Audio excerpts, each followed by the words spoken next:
Hello, I'm Jeremy Garside from Tees Valley Wildlife Trust, and I'm talking today about natural solutions to climate change. It's not just about trees, but actually perhaps it is about trees, because as a society we've been talking for a long time about tree planting as being a pretty major source of solution to our carbon emissions. But as we all know, although we can set targets like the government did back in 2019, it's actually very hard to plant 11 million trees in 3 years. And my guess is that we haven't got very far along that path.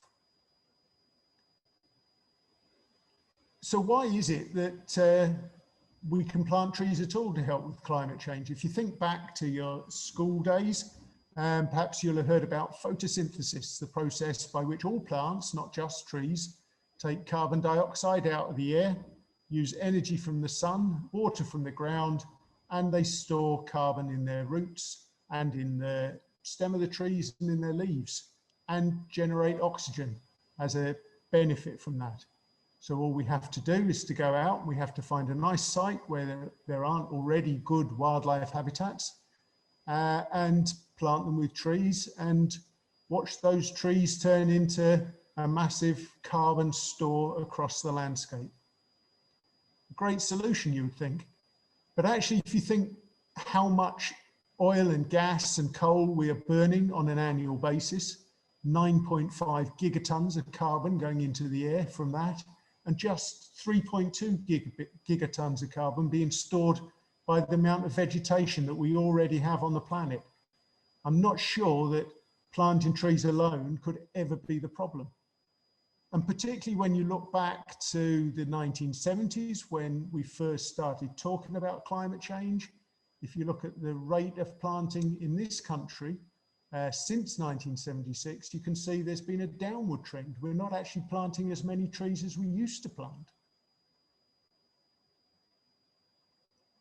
So where are all the trees in the world? Well, actually, there are a lot of trees. I'm not sure how anyone got to that calculation and gave an exact figure for the number of trees there are. But they're not very well distributed either. The trees per person ratio in the UK is tiny compared with that in other parts of the world. And actually, the overall number of trees that are estimated to be growing in our country is quite a lot less than obviously some very big countries, but also some very well afforested countries and countries that haven't spent a lot of their past 100 years or so cutting down trees to making room for development. Can we plant enough trees in this country to account for climate change? Well, somebody's been doing some mapping, which is fantastic, and come up with an idea of where trees might be planted, where the soils might be good for them, where there might not be existing wildlife habitat or particularly rich agricultural soils. You can see the Tees Valley there is destined to receive quite a lot of trees under this scheme alone.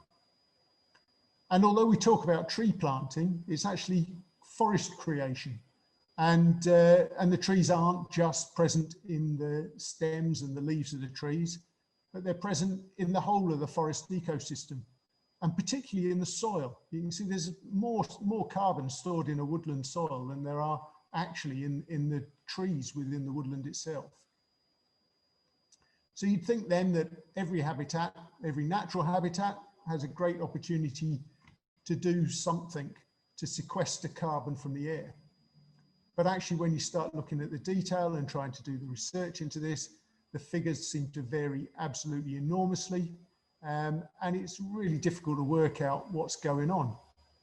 And peatlands, I mean, they're a classic example. Peatlands are great for storing carbon, according to reliable sources like the IUCN. But when you then look at the detail, peatlands need to be maintained in a wet condition, because if they start to dry out, they actually start emitting carbon or emitting methane, which is even worse. And every habitat, I could just about find a figure that might indicate how much carbon is stored in the biomass and how much carbon is being absorbed from the atmosphere by those particular habitats. But it's not reliable and it's not therefore very accurate. And we've got to think, well, if we have these habitats and we decide we're going to manage them in a particular way, we've got to be really careful that we're not using lots of diesel-powered vehicles or bits of machinery, or we're not spending a lot of our time burning materials and releasing that carbon back in the atmosphere. So not all habitat is necessarily ideal for storing carbon. We're told that softwoods, for instance, might sequester carbon far more quickly because they grow more quickly.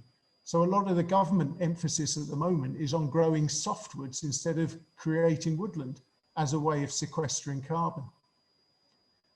But monocultures lead to problems such as tree diseases. And once a tree disease starts to exist in a monoculture of a particular type of woodland tree, then it can cause huge amounts of damage incredibly quickly. And there are other problems as well. Because if the carbon is all above ground stored, then you can have fires which are becoming increasingly liable to happen in a warming climate. And away goes a vast proportion of the carbon that you've been storing up. And similarly, when you've grown your trees, it depends what you turn those trees into. For instance, a lot of softwoods are used to make pallets, and the pallets have a single use, and then they get burnt and the carbon gets released back into the atmosphere. So even tree planting isn't necessarily a great solution to carbon change, to climate change. Let's conclude. What are the take-home messages? Well, natural solutions are part of the answer, but let's be careful about our emissions too. All habitats seem to have some value, and the more natural they are seems to be better.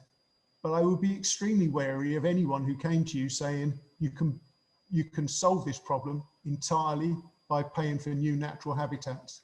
And when the climate crisis and the ecological crisis are so intertwined, creating good new wildlife habitats really can only be a good thing for us in the short term and in the long term, and for the planet. So that's it from me. Thank you very much.